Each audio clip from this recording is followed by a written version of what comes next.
Yo, mga kababayan, pakinggan nyo to. Mahal na gobyerno, parang di naririnig ang tao. Daming pangako, pero saan na ang totoo?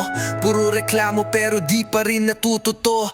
Puno ng korupsyon, walang katapusan. Pera ng bayan, pinapakinabangan. Tax na lang ng tax, pero sa huli wala ring napapala. Mga mahihirap parang di na alam. Gobyerno, di ba tayo'y may karapatan? Di ba dapat tayo'y may proteksyon at tulungan?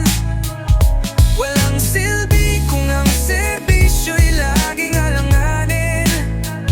Saan na nga ba ang mga pangako nyo? Di ba't naiwan na lang kami?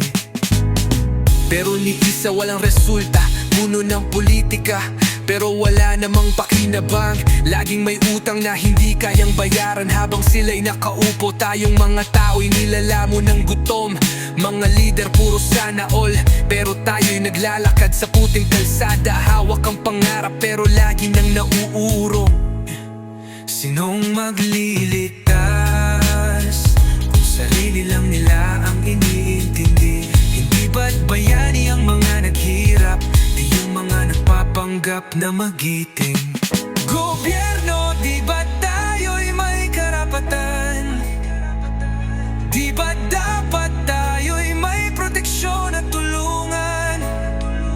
Walang silbi kung ang serbisyo'y laging alanganin. Saan na nga ba ang mga pangako ninyo? Di ba't naiwan na lang kami?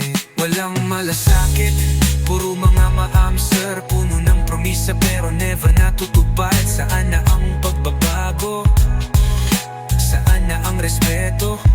Kami naglalakad sa dilim, gusto lang namin ang liwanag na totoo. Huwag naman sana kami patuloy na isang tabi. Gising na kami, magtulungan tayo. Hindi sa pagpapanggap, kundi sa pagkilos na may malasakit. Sana magbago at tayo'y magtulungan. Huwag nang gawing biro ang mga buhay ng bawat isa.